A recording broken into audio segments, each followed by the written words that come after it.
What are the top 5 mini vacation photos from the Gibsons? We have a very encouraging special from Tiana Johnson. We have a very funny skit written by Miss Judy Suglio. We have another teen devotion. Also, incredible blessing. This one's by brother Luc Mach. We have another Sharpen Your Mind and the always hotly contested and always compelling illustrious photo of the day. All this and more on the CBC Teens podcast.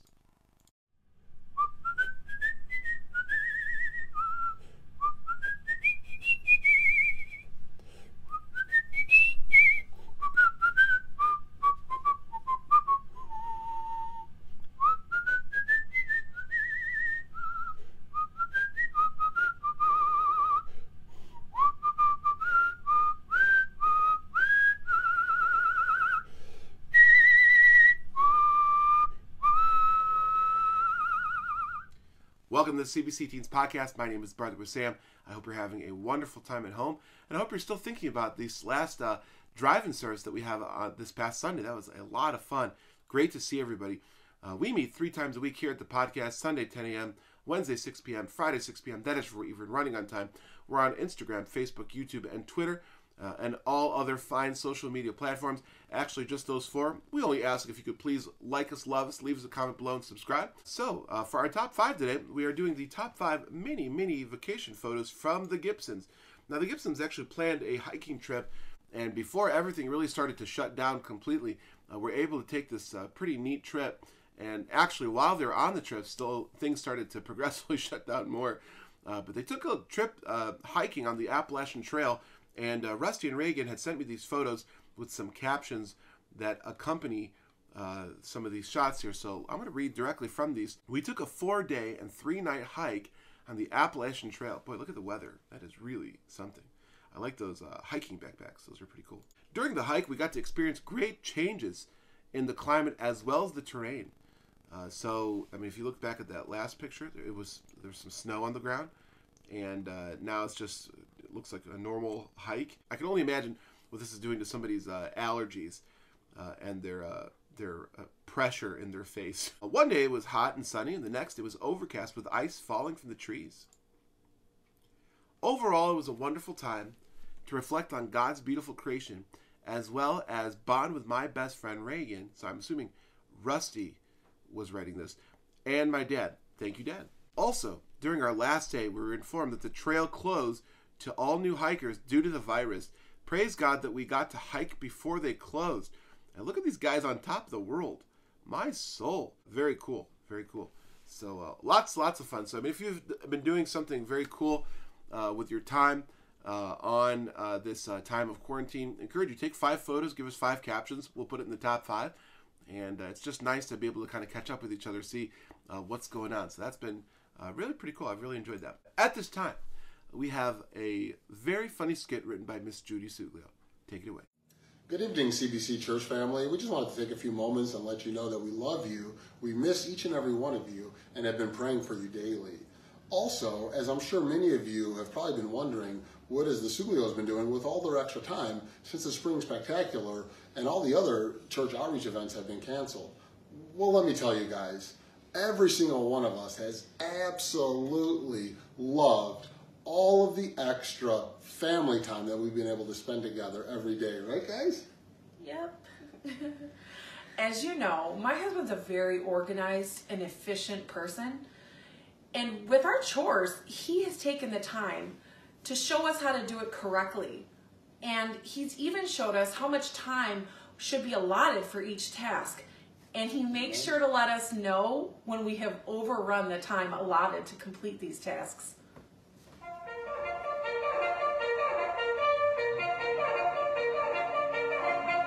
Let's go, guys, up and at 'em. It's 5:05 already. Come on. I've already given you your 5-minute allotment to get ready. Come on, we're burning daylight out there. Let's go. Dad, the sun's not even out. Well, it's out somewhere. And last time I checked, we don't follow the S-U-N. We follow the S-O-N. And Dad always makes sure we have ample time at the end of the day to have family game night. Come on, Dad, hurry up. It's just a game. Hold on a second. I'm thinking. Oh, you know what? I'm going to solve it. I got it. It is Colonel Mustard in the kitchen with the wrench. I win again. You guys are such losers. I love family game night, don't you guys? And my dad has us do devotions every single morning. And that brings me to my 15th point. Stop being slackers. In the book of Proverbs, chapter 6, verse 6, it says, "Go to the ant, thou sluggard. Consider her ways and be wise." I mean, I'm so disappointed in you guys lately. You guys used to be so involved, and I barely ever see you at anything anymore. I mean, Becca, when was the last time you showed up for Super Saturday, huh? And Nino, Mr. Glory Stars, you used to always want to go early. When was the last time you've been there? And what about you, Judy? I was so proud of you. You joined bus ministry a few months early. You were on fire. You were going every single week to Teen Soul Winning. When was the last time you've done any of those things, huh? Dad, we've talked about this already. All those have been postponed. Well, I mean, what are we going to do? Are we going to just sit there and make excuses or come up with solutions? I mean, do you want to be a follower all your life or a leader? We should start doing these things again. Amen? Amen. You know, I didn't really like the level of that amen. I think what we're going to, you know what I think we need tomorrow? I think we need to have a nice family devotion on Psalm 119. All 176 verses. And this time, you won't have Olsey here to ring the doorbell and interrupt and say, We miss you guys so much. Please pray, church family, for Governor DeWine, that he would lift the stay-at-home order. We really miss you. Pretty please, with cherries on top. Well, that was a very, very good skit. Thank you, Judy, for putting that together. Well, we have a few prayer requests that we've added. Calvin is still praying for a job right now, so you can pray for him. Luke is praying to have a good attitude for senior year, and also, of course, good health for Morgan. We talked about that. Cheyenne is praying that she can finish strong, that students can finish strong and keep trusting God. Brian Mack is actually praying for his mom and his stepdad's salvation. So if you could pray about that. There are a few parents that are praying for safety. Alexandra is praying to get back to school and that the summer events would not be canceled. So we'll be talking a little bit more about those as we go forward. But certainly we're trying to pull some things together. And we're just trying to follow the Lord, on that. But boy, God can certainly do a miracle for sure. We're praying for God to be glorified. We're praying for sinners to be saved. We're praying, of course, that God would stop the coronavirus. And maybe through this thing, God would send a sweeping revival. That would just be wonderful. So I'm going to ask Brian Mack right now to pray for us, and as we seek the Lord in prayer. Dear Lord, thank you so much for allowing us to be safe from the coronavirus. Help us to continue to be able to be safe. Help those who are sick to be able to recover and be able to get back to their families. Help us with work, to be able to continue working and getting paid so we can buy food, and help us all with schooling. It's a little weird with all the using computers and all that, but help us to be able to get our work done and to do it well. And just help us to stay faithful even while we're at home, and to watch the church services online and to watch the podcasts and just to stay updated on what's going on, and keep everyone safe. In Jesus' name, amen. Thank you so much for that, Brian. That concludes part 1 of the CBC Teens podcast. Please continue to part 2. Well, at this time, we have a wonderful special for Miss Tiana Johnson. Letters of crimson, God wrote his love on the hillside so long, long ago. For you and for me, Jesus died, and love's greatest story was told. I love you, I love you, that's what Calvary said. I love you, I love you, I love you, written in red. Down through the ages,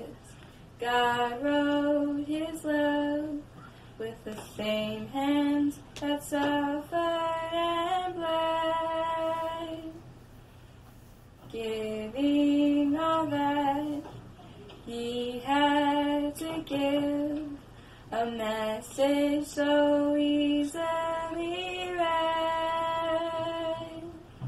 I love you, I love you, that's what Calvary said. I love you, I love you, I love you, written in red. I love you, I love you, that's what Calvary said. I love you, I love you, I love you, written in red. Thank you so much for that, Tiana. I really appreciate that and the heart behind that. Well, from time to time we like to do this, but we've asked Luc Mach to give the devotion here today. So take it away, Luc. Hey guys, it's Luc Mach here, and today I'm just going to be giving you guys a simple devotion. Brother Wissam asked me to give a devotion for the podcast, so I had something here in the book of Psalms that I thought might be an encouragement to all of us. So if you're listening along, please turn to Psalms 136. Psalms 136. And we're going to read verses 21 through 26. Psalms 136, verses 21 through 26. And it says, "And he gave their land for an heritage, for his mercy endureth forever. Even an heritage unto Israel his servant, for his mercy endureth forever. Who remembered us in our low estate, for his mercy endureth forever. And hath redeemed us, our enemies, for his mercy endureth forever. Who giveth food to all flesh, for his mercy endureth forever. O give thanks unto the God of heaven, for his mercy endureth forever." So, first thing that you might notice that is that I said, "for his mercy endureth forever," several times. Actually, every verse in this chapter of Psalms ends with the phrase, "for his mercy endureth forever." That's 26 times that the writer of this chapter in Psalms said, "for his mercy endureth forever." Well, let's look at what the whole chapter says. If you read through verses 1 through 9, you'll see that it's talking about God and how he created the earth. It talks about giving thanks to the Lord for he is good. Then it says, "to him who doth great wonders." And then it says, "to him that stretched out the earth above the waters, to him that made great lights, the sun to rule by day, the moon to stars to rule by night." So the first 9 verses of this chapter is talking about God who created the world. And again, after every verse it says, "for his mercy endureth forever." In verses 10 through almost the end of the chapter, it talks about how God brought the Israelites out of Egypt and out from under Pharaoh. Read with me in verse number 11. "And brought Israel out from among them, for his mercy endureth forever. With a strong hand, with a stretched out arm, for his mercy endureth forever. To him which divided the Red Sea into parts, for his mercy endureth forever." So he's just going through the Old Testament stories about how God brought the Israelites out of Egypt. He parted the Red Sea. He allowed them to pass through. But look in verse 15. "But overthrew Pharaoh and his hosts in the Red Sea, for his mercy endureth forever." When I read this, one thing that stood out to me was that he overthrew Pharaoh and his whole army. And if you study this time in history, it's easy to realize that Pharaoh was probably the most powerful leader on the earth at this point. He had probably one of the biggest armies. He had one of the most successful nations. And he was most likely the most powerful, the most important man on earth at this point. But God overthrew him. And not with an army, with nature. Because God created nature and he created everything. And, throughout this whole thing in the coronavirus, it's easy to get discouraged. The Israelites, before they crossed the Red Sea, they were very discouraged because Pharaoh was about to come kill them. There was water in front of them. They had nothing to do. And, God opened the Red Sea, and that allowed them to pass through. But, during this whole coronavirus pandemic, it's very easy to get discouraged, and I've experienced this as a senior because, it's my last year, and a lot of things are getting canceled that otherwise wouldn't be, and I really want to do those things. But, it's very easy to get discouraged and to maybe have a sore attitude about it. But I think it's very important that at the end of every verse, God inspired the writer to say, "For his mercies endureth forever." You know, we may see this time as cruel or unfair, but think about what God has done for us. Think about what we've overcome with God. Think about all the things that we have. We have a house that we can stay in. We have power that we can watch TV or use certain necessities with. We have refrigerators that we can store food. You know, we have running water, so we don't have to go out and get like bucket loads of water and bring it back, you know, for showers and stuff. Like, we have drinking water as well. Like, his mercies that he has given to us are incredible. And there's just one thing that really stood out to me that I thought was kind of funny, is verse number 25. It says, "Who giveth food to all flesh, for his mercy endureth forever." Now, we know the whole, like, toilet paper crisis, everyone going to get toilet paper and everything like that. And it's pretty silly. But it can start to cause panic because people are wondering, oh man, I need to get enough food. If we go into complete lockdown, I need food to survive. But even during this whole thing, God has still provided us ways to get food and necessities. And I just can't help but think what we as a country would have done like 25 years ago. You know, when we don't have internet and when we don't have, you know, all these like phones and capabilities, like where we would have been. And so, yes, if we look at our situation, we can see that, yes, God's mercies have endured for us, and they have blessed us. So, don't allow this pandemic to really bring you down and to really give you kind of a sore attitude. I tried that for a little bit for the first few weeks, and it really didn't help me at all. It really just made everything worse. And I had to read this chapter, and I had to realize all that God has done.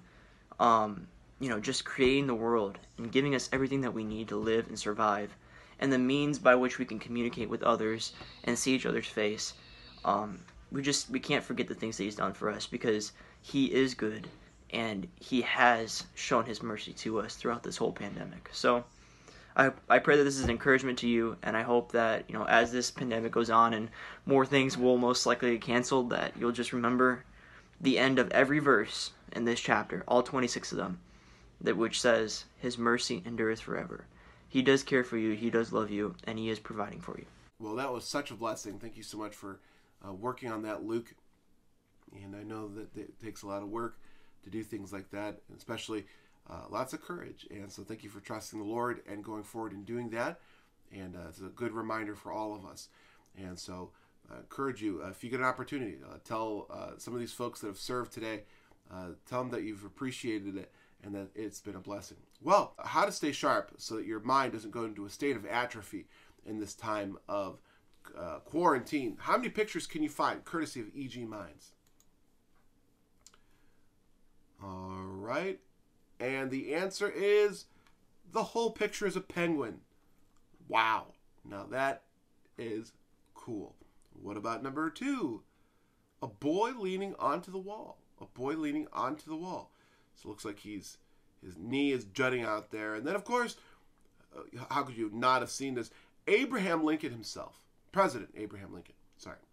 And so that is pretty cool. So E.G. Minds always compelling.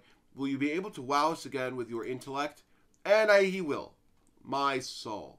What is the right charger for the phone? So I'll give you a second to take a look at that. And the answer will come on Sunday. Well, now comes the most controversial part of our day. And it is the photo of the day. The photo of the day, unfortunately, is bigger than all of us. If only we could somehow make it to a weekly, maybe the whole podcast should be a photo of the day someday. Just one photo that we dedicate 15 to 20 minutes of just talking about it. But unfortunately, the photo of the day has dictated to us that it only wants about 30 seconds to a minute. And today's photo of the day is the HCS soccer team. And so if you can look closely, there is a line that divides who I think is Josh Mallory and Grant Zapsik, and also Ben Mallory's left shoulder. And why is that line there? Is that a line of the sand, the Maginot line, or the point of no return, as they say? No. Actually, in the original photo, there's a great gaping, vast area between those two characters, or those, I guess, 3 characters. And I literally cropped it just to make it fit more in the photo. So I thought you would really enjoy that. Look at Andrew Skinner, and I don't know if you've ever been in class with Andrew, but he does this voice. where he's goofing off. Usually that voice comes with that face. So I'm assuming if you know the voice that I'm talking about, you know that it's probably most likely that voice. Gabe looks the most serious I've ever seen him. And that is pretty amazing. Jordan doing the sleeve cough. Thank you. Courtesy of the new social laws that have been put in place in our world. And Caleb looks the warmest out of anyone. So that's very good there. I'm pretty sure that's Christian that Skinner's talking to. No, I think Ben Maller's talking to Christian. So there's a couple of mystery people here. Maybe that was Josh. Or maybe the other one was Luc Mach. I can't tell. Everybody has a very similar nape. If you don't know what a nape is, it's where your hair meets your neck. And so very similar napes across. Well, the photo of the day, unfortunately, has to close at this time. So we will now return to your regularly scheduled YouTube watching. So that is unfortunately all the time that we have today. Send your new prayer requests, like and subscribe. And remember, He is risen. He is risen indeed. I'm Brother with Sam. God bless you, my friend, and stay in the Word.